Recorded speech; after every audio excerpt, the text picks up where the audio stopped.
এই পর্যায়ে আপনাদের সামনে অত্যন্ত গুরুত্বপূর্ণ আলোচনা নিয়ে আসবেন ধর্মীয় আলোচক, বিজিত গবেষক, হকের প্রতি বাতিলের আতঙ্ক, সাইফুল হাদিস হযরতুল আল্লাহ হযরত মাওলানা রফিকুল ইসলাম নাদবী সাহেব আলোচনা করবেন। সাইফুল হাদিস হযরতুল আল্লাহ হযরত মাওলানা রফিকুল ইসলাম নাদবী সাহেব সাইফুল হাদিস ইদ্রিস আলী শিয়া ইসলামিয়া মাদ্রাসা আল্লাহ তাআলা কুশিয়া আমি হযরতকে দিনের মূল্যবান নসিহত পেশ করতে সবিনয় অনুরোধ করছি। আসসালামু আলাইকুম ওয়া রাহমাতুল্লাহি ওয়া বারাকাতুহু।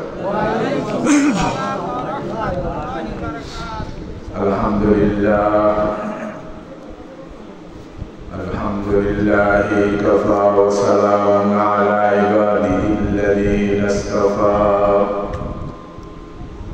أما بعد فأعوذ بالله من الشيطان الرجيم. بسم الله الرحمن الرحيم. إنما يخشى الله من عباده العلماء. صدق الله مولانا العظيم. وقال النبي صلى الله عليه وسلم إن الله لا يقبض العلم انتزاعا ينتزعه من العباد ولكن يقبض العلم بقبض العلماء حتى إذا لم يبقي عالما فاتخذ الناس رؤوسا جهالا فسئلوا فأفتوا بغير علم فضلوا وأضلوا. وصدق رسوله النبي الكريم ونحن على ذلك لمن الشاهدين والشاكرين والحمد لله رب العالمين. إن الله وملائكته يصلون على النبي يا أيها الذين آمنوا صلوا عليه وسلموا تسليما. درشد اللهم صل على محمد وعلى آل محمد كما صليت على إبراهيم وعلى آل إبراهيم إنك حميد مجيد. اللهم بارك على محمد وعلى آل محمد كما باركت على إبراهيم وعلى آل إبراهيم إنك حميد مجيد. यादों में तेरे सबको भुला दो, यादों में तेरे सबको भुला दो, कोई ना मुझको याद रहे.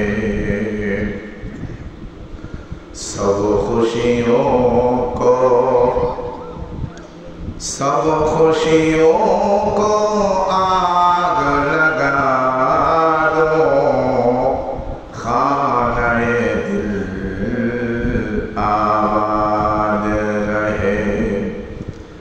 अब तो रहे बस कादम आखिर, अब तो रहे बस कादम आखिर, मुस्तफा आई मेरे इलाज ला इलाहा इल्लल्लाह जोरे ला इलाहा इल्लल्लाह ला इलाहा इल्लल्लाह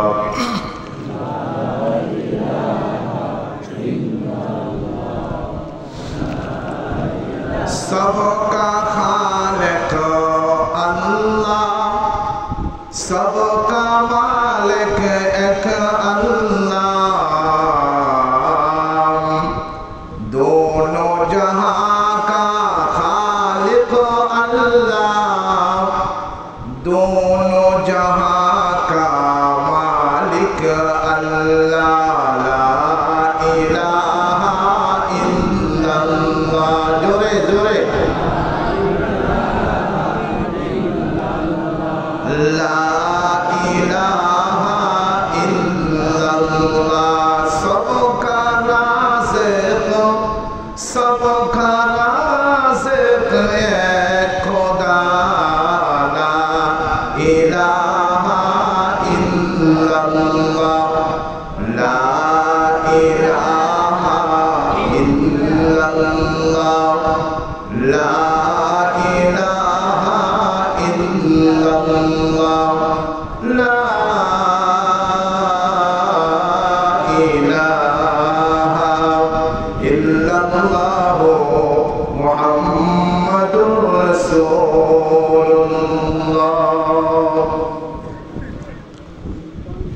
উপস্থিত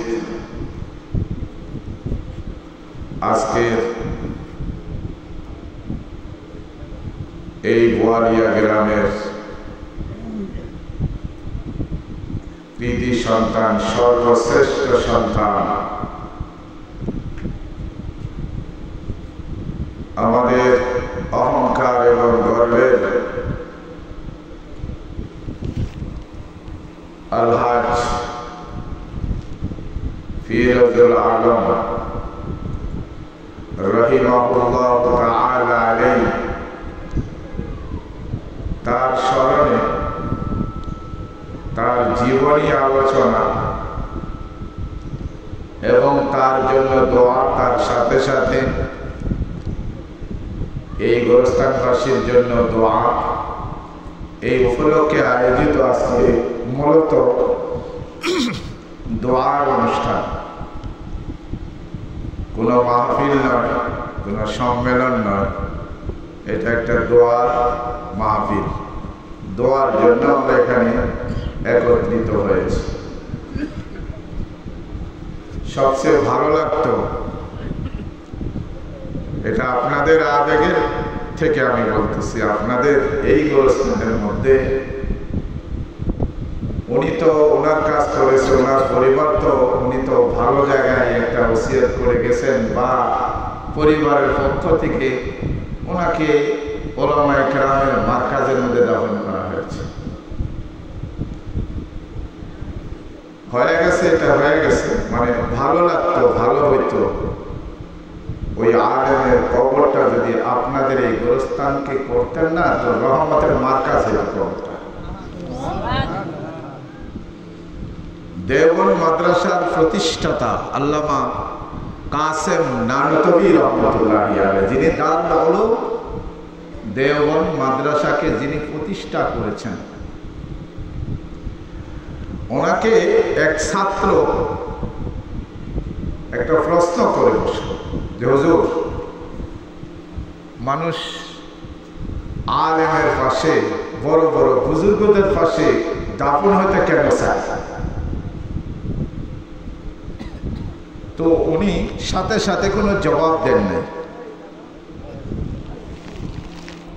উনি পরে বিদ্যুৎ তো ওই জমানায় ছিল না হাত পা খাদি বাতাস করতেছিল ছাত্ররা তো উনি তার সেই প্রশ্নের জবাব প্র্যাকটিক্যাল দিচ্ছে আচ্ছা তুমি বাতাস করতেছো তাই না কাকে করতেছো বলে হুজুর আপনাকে তা আমাকে যে বাতাস করতেছো নিয়ত তো আমাকে কিন্তু এই বাতাস আমার আশেপাশে যারা আছে এদের গায়ে লাগছে কি লাগছে না? বলছে অবশ্যই লাগতেছে। বলে একজন আলেমের কবরের মধ্যে আল্লাহর পক্ষ থেকে রহমতের বারিশ বর্ষিত হয়, আর আশেপাশে যারা থাকে তারাও বঞ্চিত হয় না, তাদের গায়েও তাদের কবরে গিয়ে রহমতের ছোঁয়া লাগে। এই জন্য হযরত উলামায়ে কেরাম নেককার মানুষকে এই কবরে নেওয়ার চেষ্টা করেন। এর মানে এই না যে যারা আছে আর ওনাকে মাইরে তারপর কবর দিবে, তা বলছি না। যদি কেউ মারা যায় তো আলেম উলামাদের কবর এখানে দেওয়ার চেষ্টা করে, কবরটা রহমতের মার্কাজ হবে। উলামায়ে কেরামের প্রতি আল্লাহর খাস রহমতের বাড়ি বর্ষিত হয়।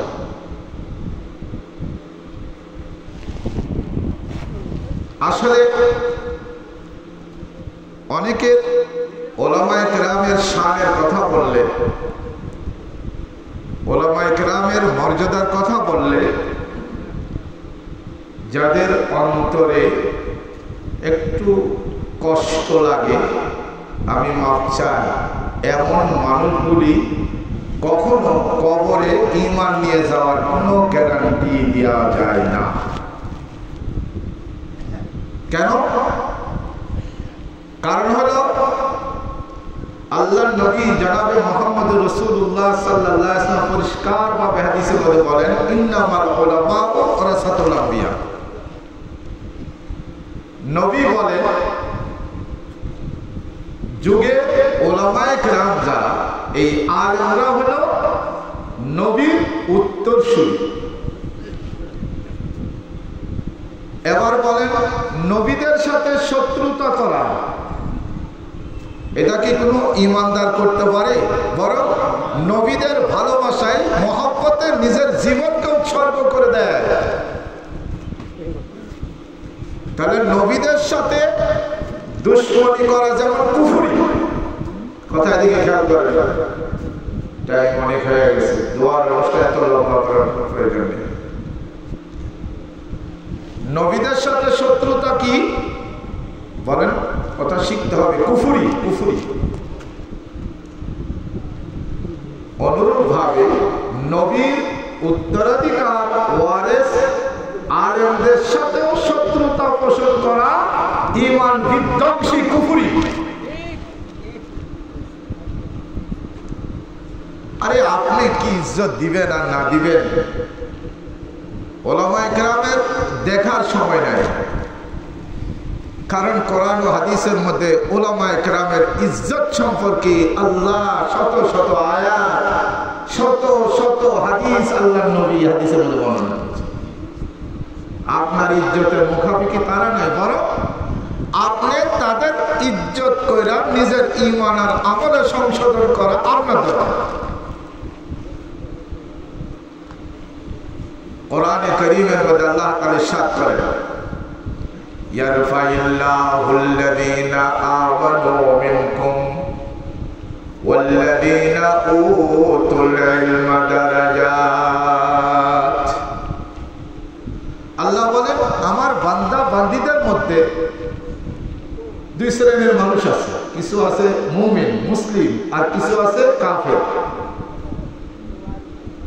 আল্লাহ বলেন যাদের ঈমান আছে তাদের মর্যাদা, তাদের সম্মান আল্লাহ কাফেরদের উপরে অনেক অনেক ঊর্ধ্বে মর্তবা মর্যাদা আল্লাহ ঈমানদারদের দান করেছেন। সুবহানাল্লাহ বলেন, সুবহানাল্লাহ বলে গুনাহ হবে, সুবহানাল্লাহ বলে অনেক সওয়াব। এটা একটা সুযোগ, তো যত পারেন বেশি বেশি সুবহানাল্লাহ আলহামদুলিল্লাহ বলেন, কিন্তু জায়গা মতো বলেন, জায়গা মতো। সাধারণ কাফেরদের থেকে সাধারণ একজন ঈমানদারের মর্যাদা অনেক অনেক বেশি। এরপরে আল্লাহ বলেন ঈমানদারদের মধ্যেও আবার দুই শ্রেণীর মানুষ আছে, কাদেরকে আল্লাহ, কিছু মানুষ আছে যাদেরকে আল্লাহ ইলমের মতো দৌলত দিয়েছেন, আলেম হওয়ার তৌফিক দিয়েছেন, সৌভাগ্য দান করেছেন। আর কিছু আছে যাদেরকে ইলমের মতো দৌলত থেকে বঞ্চিত করা হয়েছে, তারা আলেম হতে পারেনি। হোক চেয়ারম্যান, মেম্বার, প্রধানমন্ত্রী, রাষ্ট্রপতি, যাই হোক, কিন্তু কি হয়নি? আলেম। আল্লাহ বলেন ওয়াল্লাযীনা উতুল ইলমা দারাজাত, যাদেরকে ইলম দেওয়া হয়েছে, যাদেরকে আহলে ইলম বলা হয়, যাদেরকে উলামা বলা হয়, আলেম বলা হয়, তাদের মর্যাদা ঈমানদার যেগুলি আলেম না, গায়রে আলেম, তাদের ঊর্ধ্বে 1-2 দরজা না, অনেক অনেক মর্তবাকে আল্লাহ তাআলা বৃদ্ধি করে দিয়েছেন। বলে সুবহানাল্লাহ। এই মর্তবাকে দিয়েছেন আল্লাহ, দিয়েছেন আল্লাহ দিয়েছেন। মওতুল আলেম, মওতুল আলম, একজন আলেমের মৃত্যু মানে একটা জগতের মৃত্যু। এই বোয়ালিয়ার 3 সন্তান মারা যাওয়া মানে গোটা বোয়ালিয়ার একটা মৃত্যু। বলতে পারেন তো আমাদের আলফাজ, হ্যাঁ আপনার এলাকায় সে আলফাজ থাকতে পারে, সে আপনার এলাকার আলফাজ হইতে পারে, তার মর্যাদা আল্লাহ দুনিয়াতে কত করেছেন জানেন? খোঁজ রাখেন। গোটা 3 জেলা, কুষ্টিয়া, মেহেরপুর, চুয়াডাঙ্গা, 3 জেলা নাম আমরা বৃহত্তর কুষ্টিয়া জেলা বলি। এক সময় কুষ্টিয়ার মধ্যেই ছিল, আলাদা আলাদা হয়ে গেছে। এই জন্য বৃহত্তর কুষ্টিয়া বলতে কুষ্টিয়া, চুয়াডাঙ্গা, মেহেরপুর 3 জেলার মধ্যে হাজার হাজার আলেমের মুরব্বী সভাপতি ছিলেন উলামা পরিষদের। নিরহংকারী, সজ্জন, সবার সাথে হাসি মুখে কথা বললেন ওলা একজন আল্লাহর ওলি ছিলেন। আপনি তো বলতে পারেন কই মাথায় তো জটো নাই, চটো নাই, কোনো কারামাটা, আমি তো কিছু দেখলাম না, ও আবার পীর হইল কবে? এটাই তো আমাদের ভুল। আমরা আমাদের নিজেদের সন্তানদেরকে, নিজের এলাকার আলেমদেরকে সম্মান করতে জানি না। আমরা এই ইলমের কারণে আলেমের তাজিম করা, আলেমের সম্মান করা, যদি বাবাও হয় তার সন্তান যদি আলেম হয় তো বাবাকে সন্তান হিসাবে, আলেম হিসাবে তাকে তাজিম করতে হবে। এটা আল্লাহ রাসূলের নির্দেশ। এক সাহাবী রাসূল করিম সাল্লাল্লাহু আলাইহি ওয়াসাল্লামের কাছে প্রশ্ন করলো, ইয়া রাসূলুল্লাহ, বন্ধু কাকে বানাবো, কার সাথে আমাদের সম্পর্ক কায়েম করব? আলেমের সাথে না গায়রে আলেম, মালদার, ক্ষমতাসীন, এই সমস্ত মানুষের সাথে সম্পর্ক করবো? বন্ধুত্ব কার সাথে করবো? আজকাল তো আমরা বন্ধুত্ব করতে গিয়ে দেখি তার ক্ষমতার জোর আছে কিনা, পকেটের টাকা আছে কিনা, বংশের কি পাওয়ার আছে কিনা, তারপরে দেখে তার সাথে কি করি, বন্ধুত্ব। আল্লাহর নবী জনাবে মুহাম্মদ রাসূলুল্লাহ সাল্লাল্লাহু আলাইহি ওয়াসাল্লাম জবাব দিলেন, মান যাকারাকুম বিল্লাহি রুয়াতুহু ওয়া যাদা ফি ইলমিকা মানতিকুহু ওয়া যাকারাকুম বিল আখিরাতি আমালুহু। রাসূল বলেন 3টা আলামত, 3টা লক্ষণ যার মধ্যে পাওয়া যায়, এই 3টা লক্ষণ দেখে, 3টি আলামত দেখা তুমি তার সাথে বন্ধুত্ব করবা। নম্বর 1, মান যাকারাকুম বিল্লাহি রুয়াতুহু, যার চেহারা দেখলে মওলার কথা, আল্লাহর কথা স্মরণ হয়। সুবহানাল্লাহ। হযরত উলামায়ে কেরামের চেহারার দিকে তাকান। ফিরোজুল আলম রহমতুল্লাহ আলাইহির দিকে যখন তাকাইতাম, অটোমেটিক আমাদের আমাদের আল্লাহর কথা মনিবের কথা স্মরণ আসতো। এমন চেহারা, যেই চেহারা দেখলে মওলার কথা স্মরণ হয়, এমন ব্যক্তিদের সাথে তোমরা ভালোবাসা কায়েম করো, মহব্বত করো, বন্ধু বানাও। কারণ আল মারউ আলা দীনে খালিলিহি, ইমাম বুখারী হাদিস এনেছেন, বন্ধু বন্ধুর চরিত্রে চরিত্রবান হয়। কেউ যদি চোরকে বন্ধু বানায়, সেও চুরি করে নেওয়ালা হবে, চোর হবে। ডাকাতের সাথে বন্ধুত্ব করলে সেও ডাকাত হবে, সন্ত্রাসীর সাথে বন্ধুত্ব করলে সেও সন্ত্রাসী হবে। মদখোর, শরাবখোর, নেশাখোরের সাথে কেউ যদি বন্ধুত্ব করে, তাহলে সেও সেই অভ্যাসে পরিণত হয়ে যাবে। কথা ঠিক কি না? আমরা তো আজকাল সব হইলো এত বেশি খারাপ না, আমাদের ছেলেগুলো সব হইলো একটু পেঁয়াজ বেশি খায়। এক জায়গায় ছেলের বিয়ে দিল, তো মেয়ের পক্ষ থেকে লোক আসছে ছেলেকে দেখতে, তার পরিবেশ জানতে। তো ছেলের বাবাকে জিজ্ঞাসা করতেছে মেয়ের বাবা, ছেলে কেমন, তার খাওয়া দাওয়া, তার চলাফেরা কেমন? বলে সবই ঠিক আছে, আমার ছেলেটা একটু পেঁয়াজ বেশি খায়। কি বেশি খায়? পেঁয়াজ। পেঁয়াজ, ওরে বাবা, পেঁয়াজ বেশি খায়? হায় হায়, এটা ঘটনা কি? আরে বিয়াই বুঝেন না, ওই সব সময় পেঁয়াজ বেশি খায় না, যখন একটু ওই গরুর গোশত টোস্ত বেশি খায় না, তখন একটু পেঁয়াজ খায়। তাই? হায় হায়, গরুর গোশত এত বেশি খায়? আরে বিয়াই, আপনি কোন জমানা লোক বুঝি না, গরুর গোশত টোস্ত ওই কখন খায়, একটু ওই ড্রিঙ্ক করলে তখন একটু গরুর গোশত একটু বেশি খায়। ড্রিঙ্ক করে, মদ খায়। আরে বিয়াই, ও মদ খায় যে ওই কিছু ওর বন্ধু বান্ধব আছে না, ওই গ্যাংয়ের সাথে, বন্ধু বান্ধবের সাথে একটু মিশলে সেদিন একটু খায়। ছেলে ভালো, কি খায়? পেঁয়াজ খায়। পেঁয়াজের থেকে তাকে মদদি পর্যন্ত, সারাবি পর্যন্ত নিয়ে গেছে এবং সন্ত্রাসী পর্যন্ত তাকে পৌঁছে দিয়েছে ওই বন্ধুদের আড্ডায় আর পাল্লায় পড়ে। কথা ঠিক কিনা বলেন? আজও আমাদের সন্তানেরা কার সাথে বন্ধুত্ব করে, এটা খোঁজ খবর রাখা দরকার। এ দাদা নানারা, নাতি কার সাথে বন্ধুত্ব করে,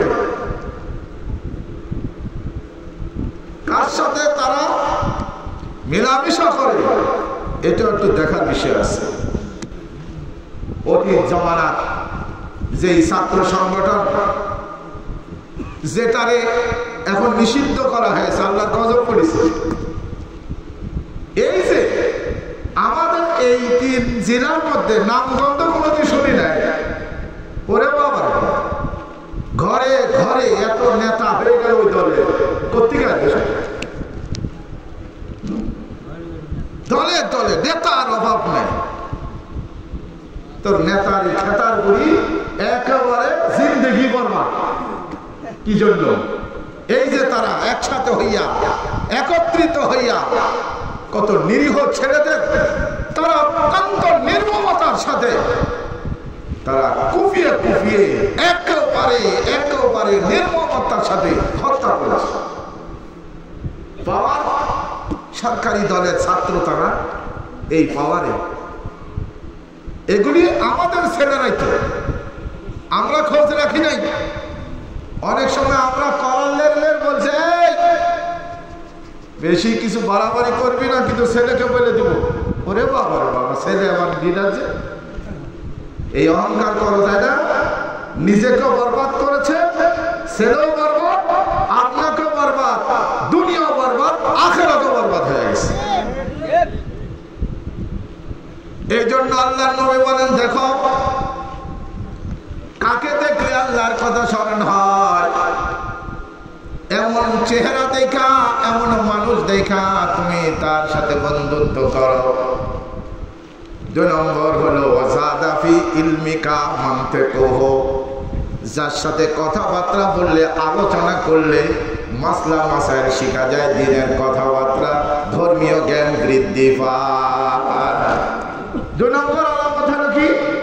যার সাথে কথা বললে ধর্মীয় জ্ঞান কি পায়? বৃদ্ধি পায়। এমন মানুষের সাথে বন্ধুত্ব করো। ওয়াযাক্কারাকুম বিল আখিরাতি আমালুহু, এবং তার আমল, তার ইবাদত, তার বন্দেগী, তার জিকির আজকার দেখলে অটোমেটিকলি আখিরাতের কথা স্মরণ আসে। সুবহানাল্লাহ, সুবহানাল্লাহ। 3টা লক্ষণ, যার চেহারা দেখলে আল্লাহর কথা মনে পড়ে, যার সাথে কথা বললে ধর্মীয় জ্ঞান বৃদ্ধি পায়, মাসলা মাসাইল জানা যায়, এবং যার আমল দেখলে, যার চলা ফিরা, লেনদেন, উঠা বসা, প্রত্যেকটা কাজ নবীর সুন্নাত অনুযায়ী করে, দেখলে আখিরাতের কথা স্মরণ হয়। বলেন, আমি আপনাদের কাছে খুব আদবের সাথে জিজ্ঞাসা করি, 3টা লক্ষণ ওলামা ছাড়া, আলেম ছাড়া কারোর মধ্যে কি পাওয়া যাবে? কোন জাহেলের মধ্যে আছে? বলে তো লাভ নেই। এই একটা পাওয়া গেলে আরেকটা পাওয়া যাবে না। 3টা একসাথে, 3টা লক্ষণ সম্মিলিত ভাবে পাওয়া গেলে ওলামায়ে কেরামের মধ্যে পাওয়া যায়। আজ ওলামায়ে কেরামের কদর সমাজ থেকে উঠে গেছে। সমাজ থেকে ওলামায়ে কেরামের কদর উঠে গেছে, একেবারেই পাত্তা দিতে চাচ্ছেন না। আমি আপনারা আমার এলাকার মানুষ হিসাবে, এটা হয়তো সবাই বলবে না, নিজের কথা নিজে বলা হয় হিসাবে কোন জায়গায় এই ধরনের কথা শুনবেন না, কিন্তু আমি ওই কথাগুলি বলি যেগুলি কেউ বলে। এটা তো কোরআন হাদিসের কথা। ওলামায়ে কেরামের তাজিম করা, আলেমদের সাথে মহব্বত করা, আলেমদের সাথে মুসাফা করা, আলেমদের সাথে মুআলাকা করা, আলেমদের সাথে মহব্বতের সম্পর্ক রাখা, এটা আল্লাহ আল্লাহ রাসূলের নির্দেশ। তো কোরআনের আয়াত সবগুলি বলবেন, এটা বলবেন না কেন? এটাও বলতে হবে। এগুলি আমার জন্য বলছিলাম না, আর আমার জন্য না হোক, আল্লাহ তো আমাকে এই ব্যাপারে জিজ্ঞাসা করবে যে এই সমস্ত আয়াতগুলি ওলামায়ে কেরামের শানে ছিল, এগুলি তাবলীগ করনি কেন, পৌঁছাওনি কেন, জাতির কাছে বলনি কেন? এই জন্য খুব সাবধান, খুবই সাবধান। এটা অত্যন্ত পরীক্ষিত একটা বিষয়। ওলামায়ে কেরামের সাথে যারা শত্রুতা পোষণ করবে, আমি চ্যালেঞ্জ করে দিলাম, আল্লাহ তার মওতের আগে এমন একটা অবস্থা সৃষ্টি করবে, যদি তওবা করে সে যদি ফিরে না আসে, তার ঈমান নিয়ে কলেমা পড়ে কবরে যাওয়ার কোনো স্কোপও থাকবে না। ওলামায়ে কেরামকে মূল্যায়ন করবেন।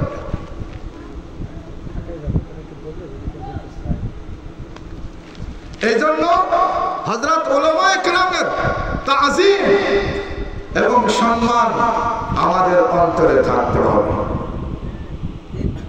কারণ হলো, আমি আয়াত পড়েছি, আল্লাহ নিজেই বলেন, ইন্নামা ইয়াখশাল্লাহা মিন ইবাদিহিল উলামা। আল্লাহ বলেন, আমার বান্দা বান্দীদের মধ্য থেকে সবচেয়ে বেশি আমার ইবাদত করে, আমাকে ডরায়, আমাকে ভয় করে, নিজের জীবনকে পরিশুদ্ধভাবে পরিচালনা করে, শরীয়তের খেলাফ কোনো কাজ করে না, আল্লাহ নারাজ হয় এমন কোনো কাজে অংশগ্রহণ তারা করে না। সবচেয়ে বেশি এই ইবাদত এবং আল্লাহকে ভয় আমার বান্দা বান্দীদের মধ্যে যারা উলামা আছে, তারাই সবচেয়ে বেশি আমি আল্লাহকে ভয় করি। এটা কে বলতেছেন? আল্লাহ নিজেই বলতেছেন যে আমার বান্দা বান্দীদের মধ্য থেকে আমাকে, আল্লাহকে সবচেয়ে বেশি কারা ভয় করে? উলামা। ইন্নামা ইয়াখশাল্লাহা মিন ইবাদিহিল উলামা।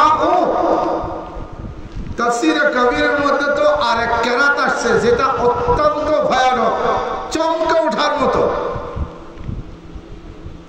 যেখানে বলা হয়েছে যে এভাবে আয়াতটা এভাবে হবে, ইন্নামা ইয়াখশাল্লাহু মিন ইবাদিহিল উলামা।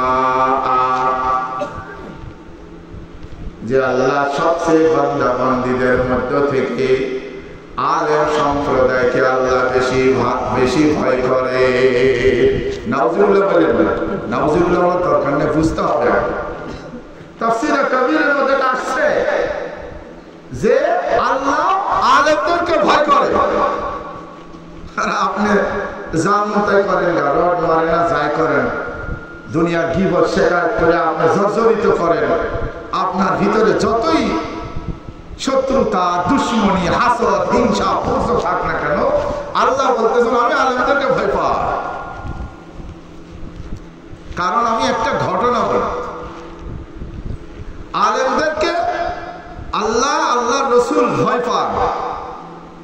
কারণ হলো এমন কোন দাবি করে বসলো যেটা দিলে হয়তো করলে সমস্যা, কিন্তু সে যদি দাবি করে বসে সেটা দিতে বাধ্য।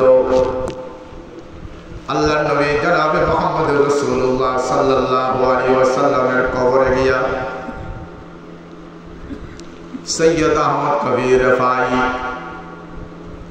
রহমতুল্লাহি আলাইহি বহুত বড় বুজুর্গ কবরে গিয়া দুটা কবিতা পাঠ করেছেন। আল্লাহর নবীর কাছে সরাসরি আবেদন করেছেন, ইয়া রাসূলুল্লাহ আপনার হাতটা কবর থেকে বের করে দেন যাতে আমি একটু চুমা দিতে পারি। এটা আলেমরা, বুজুর্গানে দিনরা, ওলামায়ে কেরামরা সেরকম নবীর ইশক আর মহব্বত নিয়ে দাবি করেছে।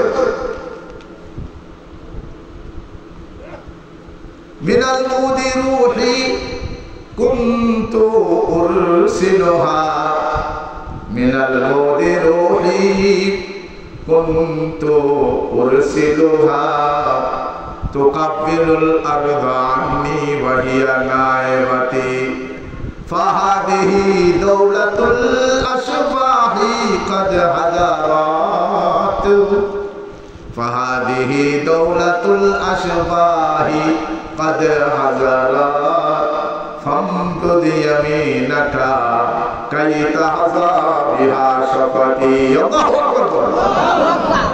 ইয়া রাসূলুল্লাহ যেখানে থাকি, আমরে থাকি, সিরিয়ায় থাকি, শামে থাকি, বাংলায় থাকি, হিন্দুস্তানে থাকি, পাকিস্তানে থাকি, সর্ব অবস্থায় আপনার কথা ভুলতে পারি না। সব সময় সাল্লাল্লাহু আলাইহি ওয়াসাল্লাম পড়ি, দরুদ শরীফ পড়ি। ইয়া রাসূলুল্লাহ দূর থেকে এভাবে দরুদ পড়ে পড়ে আমার কলিজায় আপনার মহব্বতের যে আগুন দাও দাও করে জ্বলে, এটা নিভানো সম্ভব হয় না। ইয়া রাসূলুল্লাহ আমরা তো দেখিনি আপনাকে, শামাইলে তিরমিজি হাদিসের কিতাব থেকে আপনার আকার আকৃতি বর্ণনা শুনেছি, সেদিন থেকে আপনার জন্য আমি পাগল হয়ে আছি। রব্বুল আলামিন কিছুই তো দেখলাম না আপনার, অন্ততপক্ষে আজ আপনার রওজার পাশে আমি দাঁড়িয়ে আছি। ইয়া রাসূলুল্লাহ আপনি একটু কবর থেকে আপনার ডান হাত মোবারক একটু বের করে দেন না, আমি যাতে চুমা দিয়ে আমি নিজেকে ধন্য করে ফেলি। এই দাবি আমি আপনি করতে পারবো? আল্লাহর নবীর সাথে তার কি মহব্বতের সম্পর্ক ছিল? এই কবিতা পড়ার পর সৈয়দ আহমদ কবির রেফাই রহমতুল্লাহি আলাইহি এই আবেদনের পরিপ্রেক্ষিতে রাসূল কবর থেকে ডান হাত বের করে দিয়েছেন। আল্লাহু আকবার বলেন। ডান হাত বের হওয়ার সাথে সাথে পুরা মদিনা আলোয় ঝলমল হয়ে গেছে। সুবহানাল্লাহ। সৈয়দ আহমদ কবির রেফাই রহমতুল্লাহ আলাইহি দৌড়ে গিয়া আল্লাহর নবীর হাতকে চুমা দিয়ে নিজেকে ধন্য বানায় ফেলছেন। বলেন সুবহানাল্লাহ। এবার দেখেন উলামায়ে কেরাম কোনদিন অহংকার করে না। আপনাদের কাছে মনে হতে পারে দুটা জিনিস, একটা হলো বেনিয়াজি, ডনকিয়া, আরেকটা হলো অহংকার। দুটা কিন্তু বেশ কম আছে। উলামায়ে কেরামের শান, কোন বড় মানুষ কোন ক্ষমতাসীন, কোন প্রধানমন্ত্রী, কোন রাষ্ট্রপতিকে ওই গণার সময় উলামায়ে কেরামের না। এটা হলো উলামায়ে কেরামের শান। এটাকে অহংকারী মনে করবেন না, এটা অহংকারী নয়। কারণ উলামায়ে কেরামের কাছে যে সম্পদ আছে, এই সম্পদের দাম ওই প্রধানমন্ত্রীর কাছে যে প্রধানমন্ত্রিত্ব আছে, অর্থ আছে, ক্ষমতা আছে, তার থেকে হাজার গুণ দাম বেশি উলামায়ে কেরামের কাছে রক্ষিত ইলমের সেই খাজানার দাম। রদিনা কিসু মাতাল জাব্বার ফিনা লানা ইলমুন ওয়ালিল আদায়ে মালুন। আল্লাহর এক বান্দা বলতেছে, আল্লাহ তোমার তাকসিম, তোমার বন্টনটা কতই সুন্দর। তুমি আমাদেরকে ইলম দিয়েছো, আর তোমার শত্রুদেরকে তাদেরকে দিয়েছো মাল। কথা ঠিক কিনা বলেন? রদিনা কিসু মাতাল জাব্বার ফিনা লানা ইলমুন ওয়ালিল আদায়ে মালুন ফাইনাল মা লা ইয়াফনি আন কারিবিন ওয়া ইন্নাল ইলমা লা ইয়াবকা ওয়া ইন্নাল ইলমা ইয়াবকা লা ইয়াজালু। আল্লাহু আকবার। আরে মাল তো কিছুদিন, অনেক মানুষ আছে জীবদ্দশার মধ্যে প্রাথমিক পর্যায়ে মালদার থাকলেও আবার কিছুদিন পরে মাল চলে যায়। ক্ষমতা গেছে না? হ্যাঁ, হাসিনা রহমতুল্লাহ আলাইহি বড় ক্ষমতাসীন ছিল তো, বুঝেন না? আলহাজ শেখ হাসিনা কত রকমের ফতোয়া রাবিয়া বছরই আসছে, ক্ষমতা খুব ছিল, গেছে আছে ক্ষমতা। কিন্তু উলামায়ে কেরাম যাদেরকে জেলের মধ্যে অত্যাচার করা হয়েছে, যাদেরকে বিভিন্ন মিথ্যা মামলায় অপবাদ দিয়ে আমাকে তৈরি করেছে, বলতে পারিনি কাউকে। কিছু কিছু বদমাইশ আমার এলাকার কিছু কিছু বদমাইশ এটাকে নিয়ে বড় আনন্দ উৎসব করেছে, হেফাজতে গেছে শেষ। আরে হিংসুক কোথাকার, ঘর বাড়ি বিল্ডিং পালাখানা, ওই হেফাজতের থেকে টাকা পাই, ঘোড়ার ডিম। আমরা তোদের মতো ওই সমস্ত ঘুষ আর সুদ খাইয়া আমরা আলেমরা চলি না। কথা বলেন না? হ্যাঁ, অনেকে আছে, অনেকে আছে, আল্লাহ হেদায়েত দিয়ে অনেকে আছে। হ্যাঁ, তো বড় বাড়ি কেমনি করে ঘোড়ার ডিম করে। ওই শাহ আহমদ শফি রহমতুল্লাহ আলাইহি 103 বছরে মারা গেছে, হেফাজতের আমির যিনি 105। সেই আল্লামা শাহ আহমদ শফি আমার ওস্তাদ, ওই আমাদের মুফতি আশরাফুল সাহেবের ওস্তাদ। নাসায়ে শরীফ পড়েছি আমরা, ওনারা হয়তো বুখারী পড়েছেন মনে হয়। সেই আল্লামা শাহ আহমদ শফি তিনি প্রায় কথাটা বলতেন বিভিন্ন জায়গায়, আপনারা ফেসবুকে পাইছেন। যা আমি আল্লাহ আমার সম্মান আর ইজ্জত কত দিয়েছে দেখো, যে তোমরা যতবার ভ্যানে না উঠেছো তার থেকে বেশি আল্লাহ আমাকে হেলিকপ্টারে চলেছে। মানে আল্লাহ আমাকে আকাশের হেলিকপ্টারকে তোমাদের জমিনের পাখি ভ্যান বানিয়ে দিয়েছে, রিক্সা বানিয়ে দিয়েছে। আল্লামা শাহ আহমদ শফি কোন প্রধানমন্ত্রী অতবার হেলিকপ্টারে চলেনি, বিমানে চলেনি, যতবার আল্লামা শাহ আহমদ শফি চলেছে। এই জন্য তো এক বদমাইশ, নাম বলতে যাচ্ছি না, বিগত সরকারের এক খবিস, যেই খবিস আমার নিজের কানে শোনা, এক বক্তৃতার মধ্যে বলতেছে যে মওতের সময় কালিমা পড়তে হয় লা ইলাহা ইল্লাল্লাহ, তাই আর না হয় যদি সুযোগ থাকে মওতের সময় আমি নৌকা নাউযুবিল্লাহি মিন যালিক। এই জানোয়ারগুলো কি ইমান আছে বল? এগুলো ইমান থাকে। আর শুধু নৌকা নয়, কেউ যদি অন্য কোনো দলকে ভালোবেসে যদি বলে মওতের সময় আমি ধানের শীষ করব, কেউ যদি বলে লাঙ্গল করব, খোদার কসম করে বলি ও বেঈমান হয়ে গেছে, ওর ইমান থাকে। পূজা হবে আল্লাহর, নাম হবে আল্লাহর। যেভাবে নৌকার জিকির শুরু হয়েছিল, যেভাবে মূর্তির পূজার এক সিস্টেম চালু হয়ে গেছিল। আমরা ওলামায়ে কেরাম আশঙ্কা করেছিলাম অদূর ভবিষ্যতে বাঙালি জাতি মনে হয় সব পূজায় লিপ্ত হয়ে যাবে। বলতে পারি নাই, যতটুকু পেরেছি। তারপরে প্রেসার ছিল, ওলামায়ে কেরাম কারো কোনো প্রেসারকে পাত্তা না দিয়া হক কথা বলে জেনে গেছে, তারপরেও তার হক কথা ছাড়ে না।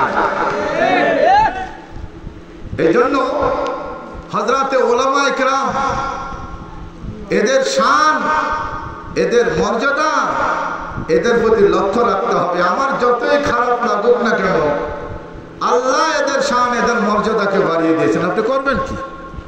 শুধু দুনিয়াতে নয়, আখিরাতের মধ্যে আপনি দেখেন।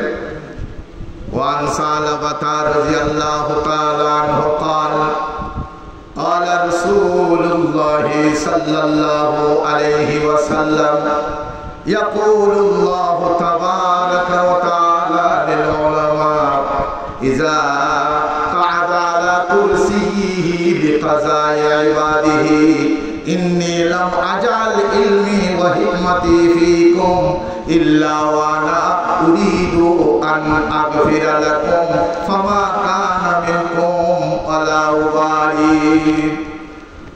আল্লাহ নবী বলেন, কিয়ামতের ময়দানে ওলামায়ে কেরামকে আল্লাহ ডাক দিবেন, ইয়া মাশারাল উলামা। কত মহব্বতের ডাক হবে। ও আমার বান্দা বান্দীদের মধ্যে যারা উলামা আলেম আছো, কাম হিয়ার। আল্লাহ বলবেন, কাম হিয়ার, সামনে আসো। সকল উলামায়ে কেরামকে সামনে নিয়া রব্বুল আলামিন উলামাদেরকে লক্ষ্য করে একটা কথা বলবেন, শোনো, তোমাদেরকে ডেকেছে তোমাদের আমলের হিসাব নেওয়ার জন্য নয়, বরং এই কথা মনে রাখবা, আমি দুনিয়ার মধ্যে তোমাদেরকে এলম আর হিকমত, আমার জ্ঞান আর হিকমত, কোরআন ও হাদিসের জ্ঞান দিয়ে তোমাদেরকে আলেম বানানোর উদ্দেশ্য হলো আমি আল্লাহ পূর্বের থেকে সিদ্ধান্ত নিয়ে রেখেছি উলামায়ে কেরামকে আমি মাফ করে দিব। আল্লাহু আকবার। ইন্নী লাম আযা ইলমি ওয়া হিকমতি ফীকুম ইল্লা ওয়া আনা উরিদু আন আগফিরা লাকুম। আমি আল্লাহ সিদ্ধান্ত নিয়ে রেখেছি আমি মাফ করে দিব। এই জন্যই তো তোমাদেরকে আমি আলেম বানিয়েছি। ফামা কানা মিনকুম, তোমাদের মধ্যে যেরকমই হোক না কেন, হয়তো কারোর আমল কম ছিল, কারোর হয়তো আওয়াবিল ইশরাক তাহাজ্জুদ হয়তো নিয়মিত পড়তে পারো নাই, তারপরে অসুবিধা নাই, তুমি ফরজ গুলো ঠিক মতো আদায় করেছো। কিন্তু কোনো আলেম তো আর এগুলো বাদ দিবে না। কিন্তু একটা সময় থাকে তালেব ইলম যখন ইলমের মুতালা করে, ইলম লেখাপড়া করা, হাদিস পড়া, কোরআন ও হাদিসের দরস দেওয়া নফল ইবাদত থেকে বেশি সওয়াব। এই জন্য কতগুলি আছে না, টিকি বুটি লাফায় খায়। আরে আলেমরা তাবলীগ করে, কি করে, আমল আছে না। আর কিছু আছে আরে আলেমরা জিকির করে নাকি, আমরা এখানে জিকির করি, খাবো মুখ সামনে কথা বলবে। আলেমদের জিকির করা লাগবে না, আপনি জিকির করবেন সারা রাত। আর আলেমরা সকালবেলায় হাদিসের দরস দিবে, এই জন্য মাথা ঠান্ডা করার জন্য সারা রাত নাক দেখে ঘুমাবে। আপনার সারা রাত নফল নামাজ থেকে আলেমের একটা ঘুমের দাম হাজার হাজার গুণ। এটা আমার কথা নয়, রাসূল করিম সাল্লাল্লাহু আলাইহি ওয়াসাল্লাম নিজেই বলেছেন যে উলামায়ে কেরামের মিত ঘুম, আলেমদের ঘুম, এটাও ইবাদত, এটাও ইবাদতের অন্তর্ভুক্ত। সুবহানাল্লাহ বলেন। বলতে মন না চাইলে বলেন, জোর করে বলেন। অনেকে বলতে মন চায় না, ওই আলেমরা দেখি ও ফজরের নামাজের সময় আসে, কোনোরকম চমকটা পায়, তাহাজ্জুদ করেনি মনে হয়, ওসব তালাশ করার আপনার দরকার নেই। আল্লাহ বলবেন, ফামা কানা মিনকুম, আমি কিয়ামতের ময়দানে আজকে তোমাদেরকে মাফ করে দিলাম, তুমি যেরকম আলেম হও না কেন, ফামা কানা মিনকুম। আল্লাহ হয়তো বিদ্যাঙ্গুলি দেখাবেন আমার মতো, ওয়ালা উবালি, আমি কাহারও কোনো পরোয়া করি না, কোনো শত্রুর পরোয়া করি না, কোনো একাতির পরোয়া করি না। যারা আলেমদের সাথে শত্রুতা করে, এই আলেমের কোনো আমি শত্রুদের কোনো পরোয়া করি না। আমি আল্লাহ মাফ করে দিব, তো তোর আল্লাহ এভাবে বলবেন, ওয়ালা উবালি। উবালি আর শব্দের অর্থ হলো কি, কোনো পরোয়া করি না। আল্লাহ কি কাউকে গণার সময় আছে? আল্লাহকে যাই বলবেন দেখে আল্লাহ ওরে মাফ করে দিলেন, ও ও তো আমার থেকে বেশি তার নকলে বদল করিনি, আমি তো নকল বেশি করেছি। কানের এই পাটটি সব ফাটাই যাবে, কাপড় তো থাকবে না, এই গাল টাল তো থাকবে, একবার ফাটাই যাবে। এখানে আলেমদের বিরুদ্ধে খুব বলতে পারে, ওখানে বলতে চায় ওই পর্যন্ত যাওয়ার সুযোগ থাকবে না। এই জন্য তো আল্লাহ এইগুলো মোহর মেরে দেবে। এই যে বেয়াদব গুলি দুনিয়া তো মিশা কথা কইছে, বাজে কথা বলছে, আজকে সে বাজে কথা বলার চেষ্টা করবে। আল্লাহ দেখ মুখ ছেলেদের কষ্টেও না। এই জন্য ওই সৈয়দ আহমদ কবির রেফাই ওলামায়ে কেরাম অহংকার করে না, কথাটা মনে রাখবেন। অনেক আলেম আছে, এটা আলেমের শান, কাউকে গলার সময় নেই। আলেমরা তো অমন, আমাদের আকাবির, আমাদের বুজুর্গানে দিন শেখ সরহিন্দি মুজাদ্দেদ আল ফিসানি বাদশার সামনে, যার বাদশা যেই বাদশার সামনে যেতে হলে কুর্নিশ করে যেতে হতো, মাথা নিচু করে যেতে হতো, কোনোদিন তিনি কুর্নিশ করেনি, মাথা নত করেনি। মাথা নত করবে তো ওলামায়ে কেরাম আল্লাহর সামনে করবে, দুনিয়ার কোনো শক্তির সামনে ওলামায়ে কেরাম মাথা নত করে না। তো যার কারণে বাদশাহ চিন্তা করলে এই বেটা তো আমার সামনে মাথা ঝুঁকে না, তো অন্তত একটা পকেট গেট কর যাতে নিচু হয়ে আসা যায়। কথা বোঝেন নাই? আল্লামা শেখ সরহিন্দি মুজাদ্দেদ আল ফিসানি রহমাতুল্লাহ আলাইহি দেখছে দাঁড়া, ওলামায়ে কেরামের থেকে সালাত জিন্দেগিতে আপনার কেউ হতে পারবে না, সারা কিয়ামত পর্যন্ত সময় দিলাম, আলেম থেকে চালাক আপনার হতে পারবেন না। কিন্তু একটু নরম হয়ে থাকে, চালাকি দেখায় না। তাই আপনারা তো মনে করেন যে আলেমরা সব বোধায়, কিছুই বুঝে না। মোনাতি তুই কি বুঝিস? অনেক বেশি বুঝে। এরা চুপ থাকে, কিছু বলে না, জাগা মতো কিন্তু ধরা খাই যাবে, জাগা মতো ধরা খাই যাবে। তো আল্লামা শেখ সরহিন্দি মুজাদ্দেদ আল ফিসানি চিন্তা করলো, এ তো চাচ্ছে যে আমি একটু মাথা নিচু করে পকেট গেটটি যখন ঢুকবো তখন সে বলে বেড়াবে, দেখো মুজাদ্দেদ আল ফিসানি আমার সামনে মাথা নত করেছে। এভাবে পা ঢুকাই দিছে, আগে পাটা ভিতরে ঢুকাই দিয়া এইভাবে করে গেছে। আগে তো এমনি সোজা থাকতো, এখন আরো বেশি উঁচা হয়ে গেছে, বুককে সামনে করে নিয়ে মাথাকে আরো উঁচা করে তারপরে গেটের মধ্যে ঢুকছে। এটা হলো ওলামায়ে কেরামের শান। কথা ঠিক কিনা বলেন? ওলামায়ে কেরাম কাউকে পরোয়া করে না, এটা ওলামাদের শান। এবং ওলামায়ে কেরামকে আল্লাহর নবী বলেছেন, কোন বড় লোকের লেজর ভিত্তি করবেন না, কোন ক্ষমতাশীল মানুষের কাছে ঘুর ঘুর করবে না, এতে তোমার ঈমান নষ্ট হবে। এই জন্য ওইটাকে আপনারা অহংকারী মনে করবেন না, এটা ওলামায়ে কেরামের শান। যদি এরকম কোনো আলেম করে থাকে এটাকে অহংকার মনে করবেন না, তাদের সম্পর্কে কোনো সমালোচনা, কোনো বাজে কথা বলবেন না। ওলামায়ে কেরামের কোনো ঘর বাড়ি বিল্ডিং বা তাদের শান দেখা আপনারও এখানে আনন্দিত যতক্ষণ পর্যন্ত না হবে, মনে করতে হবে আপনার ঈমান আর আমলের মধ্যে দুর্বলতা রয়েছে। আপনার জন্য কিনা অশনি সংকেত, আপনি মরতে সময় ঈমান নিয়ে মরতে পারবেন কিনা কোনো গ্যারান্টি পাবেন, বের করতে হবে, বের করতে হবে। এই জন্য ওলামায়ে কেরাম অহংকার করে না। বলতে চাইছিলাম ঘটনাটা বলে আমি কথা শেষ করে দিব। সৈয়দ আহমদ কবির রেফাই রহমাতুল্লাহ আলাইহি চিন্তা করলেন, আল্লাহ এই হাতটা এখানে শত শত মানুষ নবীর হাতকে বোসা দিলাম, চুমা দিলাম, হয়তো আমার ভিতরে একটু বুজুর্গি ভাব এসে গেছে। আল্লাহু আকবার। আমাদের আজকালের বুজুর্গগুলো আছে না, এনে কিছু নিজের গুণ নিজেই গাইতে থাকে, আমার এই কারামত, আমার কাছে ছেলে না হলে কেউ ছেলে হয়ে যাবে, আমার কাছে আসলে এই বুজুর্গি দেখায়। কিন্তু সত্যিকার অর্থ বুজুর্গ হলো ওরা যাদের নিজস্ব কারামতগুলি মানুষের কাছে প্রকাশ করে না, গোপন রাখার চেষ্টা করে। এটার উদাহরণ আমি দিয়ে থাকি। একটা হলো জেনাকারী বেবিচারী নারী, আরেকটা হলো এমনি একটা সুন্দরী বংশীয় একটা মহিলা। বংশীয় নারী কখনো নিজের সৌন্দর্যকে রাস্তায় রাস্তায় দেখানোর জন্য পাগল হবে না, যে আমাকে দেখো লিপস্টিক দিয়া একবারে চুল টুলকে সাইজা মুসকি মুসকি হাসি দিয়ে রাস্তায় বাইর হয় না। রাস্তায় বাইর হয় ওরা কারা, যারা নাকি ওই যে অসভ্য, যারা নাকি নিজের পারিবারিক মর্যাদা নাই এমন নারীরাই নিজের সৌন্দর্যকে বাইরে দেখানোর চেষ্টা করে। তো বুজুর্গদের মধ্যে যাদের বুজুর্গি ভিতরে আছে, এটা বাইরে মানুষের কাছে প্রকাশ করেননি। আপনারা আপনাদের এই এলাকার সন্তান মরহুম ফিরোজুল আলম রহমতুল্লাহি আলাইহি হুজুরকে আপনাদের কাছে প্রকাশ করেনি, কিন্তু ঠিকই তিনও জেলার উলামায়ে কেরাম তাকে চিনেছে। তিনও জেলার উলামায়ে কেরামের হাজারো আলেমের তিনি সরফরোশ সভাপতি হিসেবে নির্বাচন করা হয়েছে। কথা বলেন না? এই জন্য সৈয়দ আহমদ কবির রেফাই চিন্তা করলেন আমার ভিতরে অহংকার এসে গেছে। এই জন্য তৎকালীন জমানায় মসজিদে নববীর একটাই দরজা ছিল, প্রবেশ এবং বাহির একই দরজা। সাথে সাথে নামাজ পড়ে সালাম ফেরানোর পরপরই যায় দরজার মধ্যে শুয়ে পড়ছে। ও মদিনার মুসল্লিগণ, আমার ভিতরে অহংকার এসেছে। আপনারা একটু নামাজ পড়ে এখন মসজিদ থেকে বাইরে সবাই দাঁড়ায় গেছিল, না না দাঁড়াবেন না, আমাকে দুই একটা লাথি টাথি মেরে আপনারা মসজিদ থেকে বাইরে হন, যাতে আমার ভিতরে অহংকারটা দূর হয়ে যায়।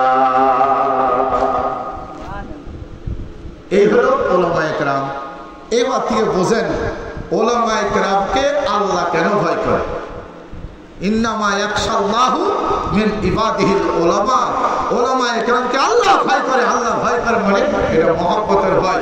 যেমন আমার প্রিয় কোনো সন্তান, আমার কোনো ছেলে, কথার কথা আমার কথাই বলে, আমার বড় ছেলে, এটা এমন একটা ছেলে যখন যেটা দাবি করছে, রাত 2টা 2:30টার সময় পর্যন্ত চশমা কেনার দাবি করেছে, সেই চশমার দোকানকে ডেকে খুলে তাকে কিনে দিতে হয়েছে। এরকম কিছু দাবি, যাদের দাবিকে উপেক্ষা করা যায় না। আপনাদের এরকম কিছু প্রিয় সন্তান থাকে, যখন কি ছায়া বসে, এই জন্য সবসময় আমরা দোয়া মোনাজাত করতে চাই, আল্লাহ ও যেন আজকে এটা দাবি করে না বসে, আল্লাহ ও যেন এটা ছায়া না বসে। না ছায়া আপনি দিতে বাধ্য, আপনি দিবেন মহব্বতের কারণে। রব্বুল আলামিন উলামায়ে কেরামকে এত ভালোবাসেন, এত ভালোবাসেন যে উলামায়ে কেরাম কখন কোন দাবি করে বসে, কখন কিটা ছায়া বসে। দেখেন না, উলামায়ে কেরাম কিন্তু বদদোয়া করে না। আর আপনি তো মনে করেন যে কতগুলো ছেলেপেলে সমন্বয়করা এই মিছিল স্লোগান কইরা এই দেশের ক্ষমতাকে, এত বড় শক্তিশালী একটা ফেরাউনকে ক্ষমতা থেকে নামাইছে, এটা মনে করার কোনো সুযোগ নাই।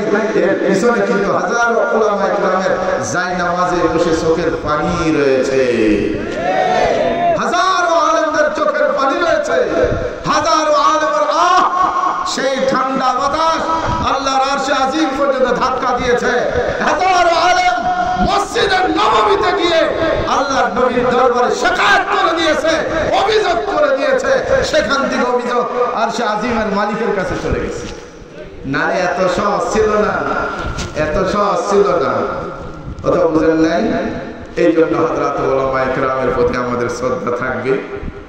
আমি এই জন্য একটা হাদিস পড়েছেন, হাদিসটা তর্জমা করি। আল্লাহ বলেন ইলমু দুনিয়ার থেকে উঠে যাওয়া এটাও কিন্তু কিয়ামতের আলামত। কিসের আলামত বলেন? কিয়ামতের আলামত।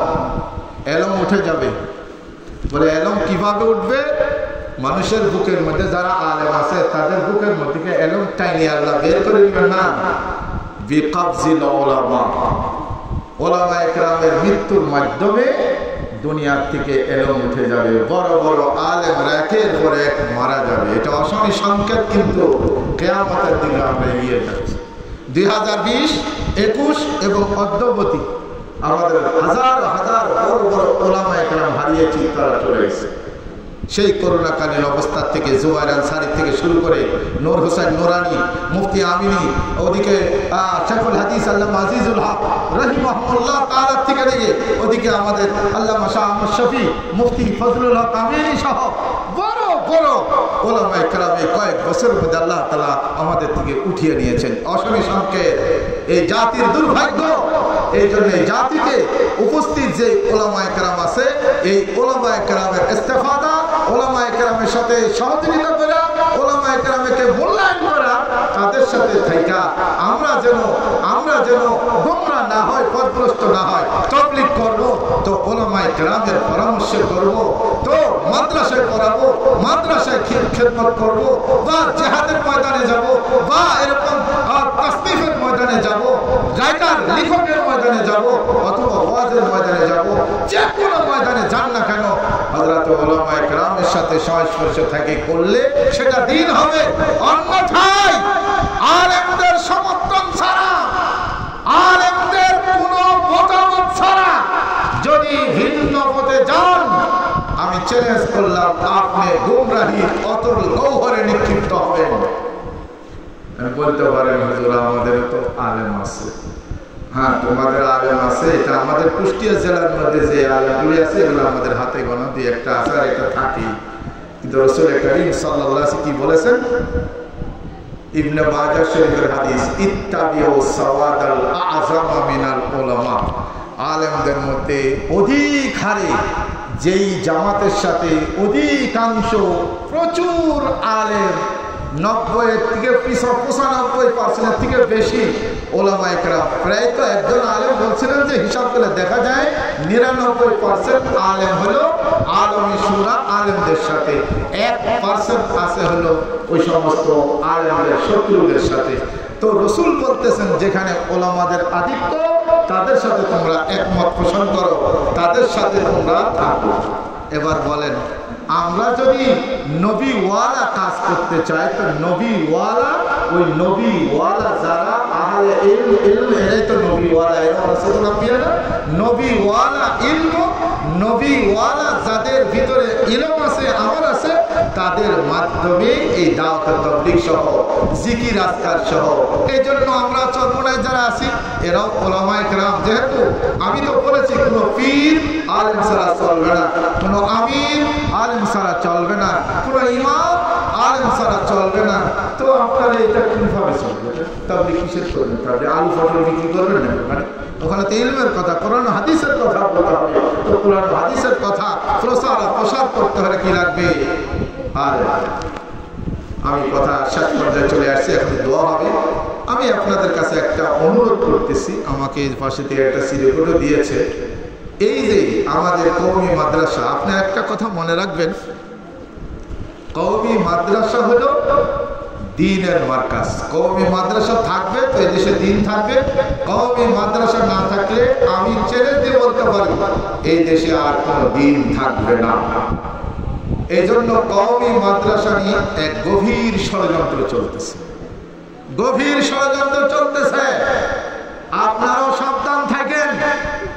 কিছু সংখ্যক মানুষ যারা ক্ষমতার মধ্যে ইতিমধ্যে ক্ষমতা দিলে পেয়ে গেছে অলরেডি, সবাইকে মনে রাখতে হবে কওমি মাদ্রাসা এবং আলেম ওলামার যেই মতামত আছে এটাকে ওভারটেক কইরা ক্ষমতাও যেতেও পারবে না, গেলেও থাকতে পারবে। এই জন্য সাবধানের সাথে পা বাড়াতে হবে। কওমি মাদ্রাসার এক চক্রান্ত চলতেছে। 2 নম্বর, দাওয়াত তাবলীগের মেহনত নিয়ে একবার তো আমরা 2018 সাল মনে হয় না, টঙ্গী ইজতেমার মাঠে কি মারা মারল আলেমরা তো মাফ করে দিয়েছে, ভালো কথা। এই ষড়যন্ত্র কিন্তু মাঝে মাঝে কিছুদিন আগেও নাটোরের মধ্যে প্রায় 25 জন আলেমকে তার মারিয়া করছে। আচ্ছা, এটা কি কোনো শহর দখল না? এটা কি গাড়ি ভরে আসা ও মসজিদের মধ্যে আসা দিল মাই, যেভাবে ইজতেমার মাঠের মধ্যে দিছে ওলামায়ে কেরাম তালেবে ইলম নাটোরে সেখানে মাদ্রাসার ছেলেদের উপর আক্রমণ করেছে। আচ্ছা বলেন, মাদ্রাসার ছোট্ট ছোট বাচ্চাদের মারা, কোরআন শরীফের রেহেল রেহে লাথি দিয়ে ফালায় দেওয়া, এটা কি কোনো দিন হতে পারে? আর এটা কি কোনো দাওয়াত তাবলীগের মেহনত? এরা তো ইসলামের শত্রু। এই কৌশল ষড়যন্ত্র আবার সামনে ইজতেমা আসতেছে, এই ইজতেমাকে নিয়ে একটা ষড়যন্ত্র চলতেছে। এবং সবসময় এরা বিগত সরকারের তাদের মুরব্বী ছিল ওই স্বরাষ্ট্রমন্ত্রী আসাদুজ্জামান খান কামাল। এই জানোয়ারটা দেখেছেন না, আসাদুজ্জামান কামাল? হায় হায়, ছেলেদেরকে গুলি করে পুলিশ এসে ভিডিও দেখাচ্ছে, আপনারা দেখেছেন? যে হুজুর যেটাকে মারি স্যার শুধু ওইটাই পড়ে, আর একটাও যায় না।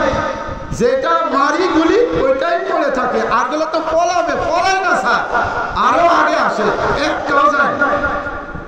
সেই আসাদুজ্জামান খান ছিল তাদের মুরব্বী, তাদের লিখিত একটা ডকুমেন্ট ছিল।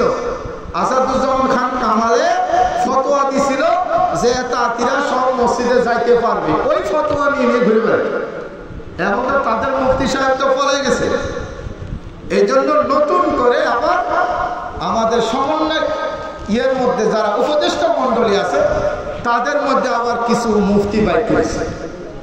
কথা বুঝলেন? এই মুফতিরা বলতেছে যে আমরা বৈষম্য বিরোধী আন্দোলন করলাম, তাহলে এই তবলিগ আলা এরাও এই যে আলেমরা প্রত্যেকবার আগে করে আর এরা পরে করে, এটা তো বৈষম্য। এই বৈষম্য দূর করতে হবে, আলেমদেরকে এবার পরে ইস্তেমা করবে, আগে ওরা করবে। আচ্ছা, খুব সুন্দর ফতোয়া, এরাও ফতোয়া দেওয়া শুরু করেছে। এই নিজের কোনো গতির ঠিক নাই, এই চেয়ার যেটা আছে নিচে চেয়ারের পায়া তো অলরেডি এই 2 মাস 2.5 মাসের মধ্যে খাইয়া ফেলেছে, নাই কখন যে ধপাস করে পড়বে এটার খোঁজ নেই, ও ফতোয়া মারে দিচ্ছে। কথা বুঝবেন? কিছু কিছু আমাদের উপদেষ্টার মধ্যে আছে, আপনারা জানেন আফমা খালেদ হোসেন দামাত বরকাতুহুম, ধর্ম মন্ত্রণালয় যিনি আছেন উনি, এবং স্বরাষ্ট্র যিনি মন্ত্রণালয় আছে তিনি এটার প্রতিবাদ করেছেন। তো যাই হোক, বলছিলাম এরা ফতোয়া দিল যে আরেকটা, যে এদের ইস্তেমায় ভারত, পাকিস্তান আলেমদের সব জায়গা থেকে আসে, তো ওনাদের নেতা ওই সাদ সাহেবকে আসতে দিতে হবে। তো ওনারা বলেছে আসতে দেন, যাই করে, আমরা কিন্তু নাই। যদি এখানে অন্য কোনো পরিবেশ সৃষ্টি হয়, পরিবেশ যদি নষ্ট হয়, আইন শৃঙ্খলা যদি অবনতি হয়, তা আমরা নাই। তখন ওরা বসে টাকচুক করে, আমরা নাই। আচ্ছা বলেন, আপনি বৈষম্য বিরোধী আইন করতে গেছেন, আগে প্রথম নম্বর বৈষম্য আগে তাবলিগের মধ্যে আগে ঠিক করে। তাবলিগের মধ্যে ওরা হলো 1% আর এরা হলো 99%, তো ওইখানে তো বৈষম্য। আপনি আগে বলে যে তোমাদের বৈষম্য দূর করতে হলে তোমাদেরও 99% লোক লাগবে, অত 50-50 করে 50% আলেমদের সাথে আর তোমাদের সাথে 50% লোক আনো, তারপরে না বৈষম্য দূর হবে। তুমি আগে ফতোয়া দেওয়ার আগে তাবলিগের মধ্যে প্রথমেই তো বৈষম্য রয়ে গেল, আলেমরা সব একদিকে আর এর মধ্যে আছে 1%, তো এইটাই তো বৈষম্য। তুমি বৈষম্যর ফতোয়া দিতে গিয়ে ইস্তেমার ব্যাপারে যে ভাবিচ্ছে দিবে। এই জন্য আমি বলছিলাম, এই জন্য হযরতে উলামায়ে কেরাম এবং আমাদের সাধারণ ইমানদার যারা কওমি মাদ্রাসা এবং সহিহ তরিকায় যারা দাওয়াত তাবলীগের মেহনত করি, এবং আমরা যারা সহিহ হক পথে চরমনায়ের হক, আমাদের যে সমস্ত হক রাস্তায় আমরা বায়াত মুরিদের সিলসিলায় জিকির আজকারে আছি, আপনাদের সকলের দায়িত্ব এই মুহূর্তে আপনাদের সবাইকে ঢাকায় যাওয়া। ঢাকায় সারওয়ার্দী উদ্যানে আগামী এই যে 5 তারিখ পরশুদিন সকাল 9টা থেকে 12টা পর্যন্ত এক সমাবেশ ডাকা হয়েছে, এটাকে দেখানোর জন্য যে এই দেশের তৌহিদি জনতা, এই দেশের তৌহিদি জনতা উলামায়ে কেরামের সাথে আছে। আপনারা আছেন তো? নাই না বলেন আমরা আলেমদেরকে ছাড়িয়ে দিলাম, নাই আছেন? যদি থাকে তাহলে এখান থেকে বিভিন্নভাবে গাড়ি যাইতেছে, গাড়ি তৈরি করে সব চলে যান, কিছু টাকা কোরবানি দেন। মুফতি আশরাফ সাহেব কাছে গাড়ি ব্যবস্থা করতেছে, আমরা আল্লাহর দরবার থেকে যাব। আমরা উলামায়ে কেরামের মাদ্রাসা তালিম নিয়ে প্রত্যেক জায়গা থেকে, আমাদের কুষ্টিয়া জেলার থেকে প্রত্যেকটা জেলার থেকে শত শত গাড়ি, এবং ঢাকা তো সেদিন দেখবেন কি অবস্থা হয়। বিশ্বের ইতিহাসে এত বড় সমাবেশ, অর্থাৎ দাওয়াত তাবলীগের ইস্তেমা সেটা ভিন্ন, ইস্তেমা ছাড়া সবচেয়ে বড় বৃহৎ সমাবেশ হবে এই আগামী 5 তারিখ। এই জন্য আপনারা সবাই যাবেন তো ইনশাআল্লাহ, যারা যারা তৌফিক হয় ইনশাআল্লাহ এরকম করে যোগাযোগ করলে, জি আমাদের ফারুক সাহেব আছে, ওনার সাথে যোগাযোগ করলে হয়, ওনার সাথে যোগাযোগ করবে। এই জন্য যাই হোক, কথা শেষ, আর কথা এখন বলারও সময় নেই। আর আমার কথা এরকম, আপনারা যদি কোনো মনে আঘাত পেয়ে থাকেন মাফ করে দিয়েন। কারণ হলো আলেমরা হলো উম্মতের জন্য হলো ডাক্তার। তো ডাক্তারের মধ্যে 2 কিসিমের ডাক্তার আছে। কতগুলো আছে? মেডিসিন ডাক্তার, খালি মলম দাও, ওষুধ খাও, কথা ঠিক কিনা করে। আর কিছু আছে হলো অপারেশনের ডাক্তার, কথা বল না কেন? অপারেশন যেখানে আপনার টিউমার হবে, সেখানে অপারেশন না করে আপনি ওষুধ খাইয়া ডইলে মাইজে কদিন থাকবে, অপারেশন না করাটা চলবে। এই জন্য উলামায়ে কেরাম অন্যান্য যারা সুদ দিয়ে মজা দিয়ে একবারে সেই সুরেরা কণ্ঠে ওয়াজ করে, এগুলি মনে করবেন আপনার মেডিসিন ডাক্তার, এটাও দরকার আছে। কিন্তু মাঝে মধ্যে অপারেশনের ডাক্তারেরও দরকার হয়। এই জন্য আমাকে অপারেশন ডাক্তার হিসাবে মনে কইরা, অপারেশনের ডাক্তার দাম বেশি। কিন্তু আজকে আমার এক বড় ছেলের বড় মামাকে ডায়াবেটিস, পায়ের মধ্যে পা ফুলে রড জমে, খুব জমেছে, অপারেশন করেছে এই সকালবেলায়, আজকেই অপারেশন করেছে। সামান্য একটা অপারেশন কত লাগবে? আমাকে বললে 8,000 লাগবে, আপনার টাকা পাঠানো, 10,000 টাকা পাঠিয়েছে, 8,000 অপারেশনে খেয়ে গেছে। আর মেডিসিনে কত টাকা? 100, 150, 200, আর 500 না 1000 গেল না 8,000 লিখছে। এই জন্য আমাকে অপারেশন ডাক্তার হিসাবে মাফ করে দিয়ে, আর অপারেশন করতে গেলে একটু ব্যথা লাগবে, কিন্তু এই ব্যথাটা আপনার জন্য ফায়দা হবে, উপকার হবে, পরবর্তীতে আপনি জীবনের মতো শান্তি পেয়ে যাবেন। কথা ঠিক কিনা? আল্লাহ তাআলা আমাদের সবাইকে আমল করার তৌফিক দান করুন।